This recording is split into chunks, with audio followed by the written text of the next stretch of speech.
తెలంగాణలో ప్రతి ఒక్కరూ తప్పకుండా దర్శించుకోవాల్సిన దేవాలయాల్లో యాదాద్రి శ్రీ లక్ష్మీ నరసింహస్వామి ఆలయం. ఈ ఆలయాన్ని పంచనరసింహ క్షేత్రం అని కూడా పిలుస్తారు. ఈ క్షేత్రం కోసం తెలంగాణ గవర్నమెంట్ దాదాపు 1200 కోట్లు ఖర్చు చేసింది. 2022 మార్చి 25లో ఈ కొత్త టెంపుల్ ప్రారంభించారు.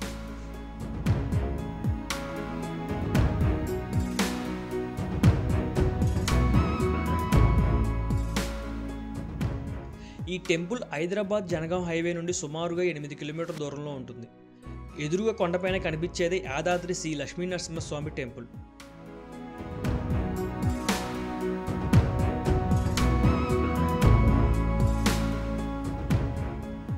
అలాగే మనం ఎదురుగా కనిపిస్తున్న గోపురం దగ్గర నుండి కొండపైకి నడకదారి ఉంటుంది. టోటల్గా 400 స్టెప్స్ ఉంటాయి. ఇదంతా టెంపుల్ వ్యూ. కొండపైన కోటలాగా నిర్మించారు. ఈ టెంపుల్ చుట్టూరు కొండపైన మొక్కలతో చాలా గ్రీనరీగా చాలా అద్భుతంగా ఉంటుంది.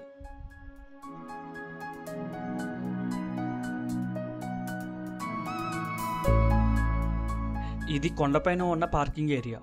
మనం కొండపైకి కూడా వెహికల్ని తీసుకెళ్ళవచ్చు. కొండపైన వెహికల్ పార్క్ చేయడానికి 500 రూపాయలు ఛార్జ్ తీసుకుంటారు. లేదు అనుకుంటే మనం కింద కూడా పార్క్ చేసి పైకి రావచ్చు. కార్కి 50 రూపాయలు, అలాగే బైక్స్కి 20 రూపాయలు ఛార్జ్ చేస్తారు. ఎదురుగా ఉన్నది బస్ స్టాప్. చాలా బస్సెసే ఉంటాయి. సీజన్ బట్టి నెంబర్ ఆఫ్ బస్సెస్ పెరుగుతూ ఉంటాయి. ఇక్కడ నుంచి 4 ఫ్లోర్ల పైన టెంపుల్ ఉంటుంది. బస్ కోసం వెయిట్ చేయలేకపోయినా లేదా పెద్దవాళ్ళు ఎవరైనా ఉన్నా మనం ఆటోల్లో కూడా ఇక్కడ చేరుకోవచ్చు.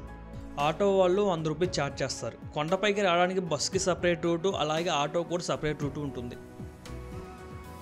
టెంపుల్ ఆర్చ్ పక్కనే స్పెషల్ టికెట్ కౌంటర్లు ఉంటాయి. స్పెషల్ ఎంట్రీకి 150, అలాగే బ్రేక్ దర్శనానికి 300 ఛార్జ్ చేస్తారు. స్పెషల్ దర్శనం టికెట్ తీసుకున్న వాళ్ళు ఇటువైపు నుంచి లోపలికి వెళ్లాల్సి ఉంటుంది. అలాగే బ్రేక్ దర్శనం తీసుకున్న వాళ్ళు డైరెక్ట్గా టెంపుల్ ఎంట్రీ వరకు వెళ్ళొచ్చు. బ్రేక్ దర్శనానికి టైమ్స్ ఉంటాయి. ఈ టైంలోనే అలౌ చేస్తారు. ఇటు నుంచి వెళ్తే టెంపుల్ ప్రాంగణంలోకి వెళ్తాము, కానీ దర్శనానికి వెళ్ళలేము. మనం దర్శనం అయ్యాక ఫోటో దిగాలనుకుంటే ఇటు నుంచి వెళ్ళవచ్చు. అలాగే కొండపైకి వెళ్ళడానికి ఎలక్ట్రానిక్ వెహికల్స్ కూడా ఉంటాయి. వీటికి పర్ పర్సన్ 120 రూపాయలు ఛార్జ్ చేస్తారు. ఇదే బస్ స్టాండ్. అలాగే అన్ని ఫెసిలిటీస్ ఇక్కడ ఉంటాయి. రైట్ సైడ్లో పే అండ్ యూస్ టాయిలెట్స్ ఉంటాయి. పక్కనే జలప్రసాద కౌంటర్లు, దీని పక్కనే లగేజ్ కౌంటర్లు ఉంటాయి. తర్వాత మొబైల్ లాకర్స్ ఉంటాయి. ఈ క్యాంటీన్ పక్కనే ఫ్రీ దర్శనానికి ఎంట్రీ ఉంటుంది. ఇదే ఫ్రీ దర్శనానికి ఎంట్రీ. టెంపుల్ లోపలికి మొబైల్స్, ఎలక్ట్రానిక్ బ్యాగ్స్ ఎలో ఉండదు. ఇక్కడ మనల్ని మొత్తం చెక్ చేసి లోపలికి పంపిస్తారు. ఫ్రీ దర్శనం ఎంట్రీ నుంచి లోపలికి వచ్చాక 4 ఫ్లోర్ పైకి ఎక్కాల్సి ఉంటుంది. ఫైనల్గా పైకి వచ్చా ఈ గోల్డ్ కలర్ లైన్స్కి వస్తాము. ఫ్రీ దర్శనం వాళ్ళు టెంపుల్ లోపలికి వెళ్ళాల్సి ఉంటుంది. ఈ లైన్ మధ్యలో కొబ్బరికాయలు కొట్టే ప్లేస్ కూడా ఉంటుంది. అక్కడే మనం కొబ్బరికాయలు కొట్టాలి. కొబ్బరికాయలు టెంపుల్ లోపలికైతే ఎలో లేదు. స్పెషల్ దర్శనానికి వెళ్ళే వాళ్ళు ఇక్కడ కొబ్బరికాయలు కొట్టి లోపలికి వెళ్ళాలి.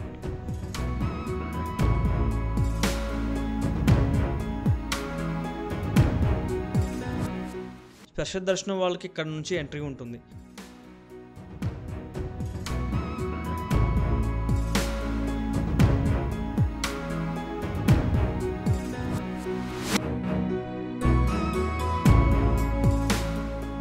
ఇది టెంపుల్ ఫ్రంట్ వ్యూ. మనకి ఎదురుగా కనిపించేది ఈస్ట్ గోపురం. ఇటు సైడ్ నుంచి భక్తులందరూ టెంపుల్ లోపలికి వెళ్లాల్సి ఉంటుంది. అలాగే దర్శనం అయ్యాక వెస్ట్ గోపురం నుండి బయటకు వస్తాం. ఈ టెంపుల్ టైమింగ్స్ వచ్చేసి ఉదయం 7 నుంచి సాయంత్రం 9 గంటల వరకు. ఇక్కడ ఉన్న ఓల్డ్ టెంపుల్ 2 ఎకర్స్లో ఉండేదంట. ఇప్పుడు మొత్తం దీన్ని 16 ఎకరాలుగా ఎక్స్టెండ్ చేశారు. ఈ గుడి నిర్మాణానికి కేవలం బ్లాక్ స్టోన్ మాత్రం ఉపయోగించారు. ఈ బ్లాక్ స్టోన్ కృష్ణశీల అంటారు. ఈ స్టోన్ మొత్తం ఒకటే ప్లేస్ నుంచి తెప్పించి ఈ గుడి నిర్మించారు. అలాగే ఈ రాళ్ళ మధ్యలో కూడా సిమెంట్ వాడలేదు. పురాతన పద్ధతిలో సున్నము, అలాగే అల్వేరా మరియు కొన్ని రసాయనాలను వాడారు. ఈ గుడి పురాతన పద్ధతిలో నిర్మించినా కూడా అన్ని రకాల అడ్వాన్స్ ఫెసిలిటీస్ ఇక్కడ ఉంటాయి. ఈ క్షేత్రం కోసం తెలంగాణ గవర్నమెంట్ దాదాపుగా 1200 కోట్లు ఖర్చు చేసింది. ఈ డబ్బు కేవలం టెంపుల్కి మాత్రమే కాదు, సరౌండింగ్స్లో ఉన్న ప్లేసులకి, అలాగే బిల్డింగ్స్కి, డెవలప్మెంట్కి, రోడ్డుకి, రకరకాల ఫెసిలిటీస్ కోసం ఖర్చు చేశారు. కేవలం గుడి నిర్మాణానికి మాత్రమే 248 కోట్లు ఖర్చు చేశారంట. యూజువల్గా ఇలాంటి నిర్మాణానికి 20 నుంచి 30 సంవత్సరాలు టైం పడుతుంది. కానీ ఇప్పుడున్న అడ్వాన్స్ మిషన్స్ వల్ల ఈ గుడిని కేవలం 5 సంవత్సరాల్లోనే కంప్లీట్ చేశారు. 10 సంవత్సరం మార్చి నెలలో ఇక్కడ బ్రహ్మోత్సవాలు జరుగుతాయి. ఆ టైంలో కొన్ని లక్షల మంది భక్తులు ఈ టెంపుల్ విజిట్ చేస్తారు.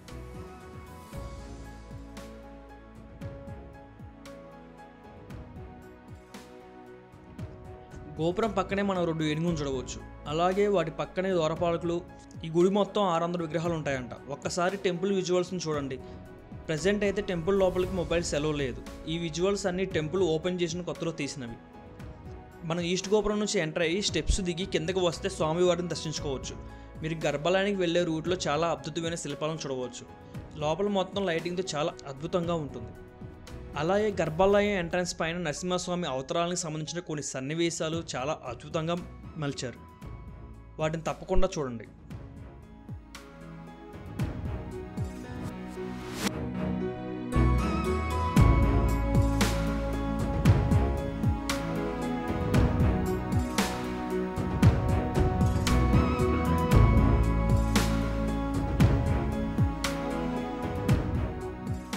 ఇదే వెస్ట్ గోపురం. మనం దర్శనం అయ్యాక వెస్ట్ గోపురం నుంచి బయటికి వస్తాం. ఈస్ట్ గోపురం, వెస్ట్ గోపురం పెద్దగా ఉంటాయి. అలాగే సౌత్ అండ్ నార్త్ గోపురాలు కొంచెం చిన్నగా ఉంటాయి. అలాగే గర్భాలయం ప్రాంగణంలో కూడా మనల్ని ఎవరిని అలో చేయరు. దర్శనం అయ్యాక డైరెక్ట్గా బయటకు రావాల్సి ఉంటుంది. ఈ వెస్ట్ గోపురం వద్దనే చాలామంది ఫోటోలు దిగుతారు. దర్శనం అయ్యాక మనం కిందకి వెళ్ళి మొబైల్ తెచ్చుకోవచ్చు. మనం దర్శనానికి వెళ్ళే దారి నుంచి కాకుండా మనం రిటర్న్లో కిందకి వెళ్ళే స్టెప్స్ నుంచి పైకి రావాల్సి ఉంటుంది. ఈ టెంపుల్ బయట ప్రాంగణంలో ఫోటోలకు కానీ వీడియోస్ కానీ ఎలాంటి అబ్జెక్షన్ లేదు. ఈ గోపురం ఇరువైపులా కూడా మనం ఏనుగును చూడవచ్చు.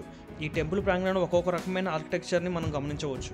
టెంపుల్ కొత్తగా నిర్మించినా కూడా ఆర్కిటెక్చర్ మొత్తం పురాతన పద్ధతులు ఉంటాయి. ఇది వెస్ట్ గోపురం. దర్శనం చేసుకుని బయటికి రాగానే అందరూ ఈ సైడ్ వస్తారు. చూస్తున్నారు కదా, ఇటు సైడ్ ఎంతమంది భక్తులు ఉన్నారు. ఇక్కడ నార్త్ సైడ్ కార్నర్లో రథం ఉంచడానికి చాలా పెద్ద మండపం ఉంటుంది. ఇదంతా టెంపుల్ నార్త్ సైడ్ ప్రాంగణం. ఈ గోపురం డోర్ మొత్తం గోల్డ్ కోటింగ్తో ఉండటం వల్ల చాలా అట్రాక్టివ్గా ఉంటుంది. అందుకే అందరూ ఇక్కడ ఫోటోలు దిగుతారు. మీరు కూడా వెళ్ళినప్పుడు తప్పకుండా ఫోటోలు దిగండి, చాలా బాగా వస్తాయి. ఈ గోపురం పక్కనే స్వామివారికి అలాగే అమ్మవారికి సమర్పించిన వస్త్రాలు అమ్ముతూ ఉంటారు. 100 రూపాయల నుంచి 2000 వరకు వీటి కాస్ట్ ఉంటాయి. ఇంట్రెస్ట్ ఉన్నవారు తీసుకోవచ్చు. టెంపుల్ నుండి కిందకి వెళ్ళే దారి పక్కనే నిత్య దీపారాధన మండపం ఉంటుంది. కార్తీక మాసం సందర్భంగా చాలామంది దీపాలు ఇక్కడ వెలిగిస్తున్నారు. ఈ దీపాల వెలుగులు చూడండి, చాలా అద్భుతంగా ఉన్నాయి. మళ్ళీ మనం టెంపుల్ ఫ్రంట్ వ్యూకి వచ్చేస్తాం. మెయిన్ టెంపుల్ విజువల్స్ మ్యాక్సిమం మీకు చూపించాను. వీడియో లైక్ చేయడం మర్చిపోకండి. Please like, share and subscribe my YouTube channel. Thank you.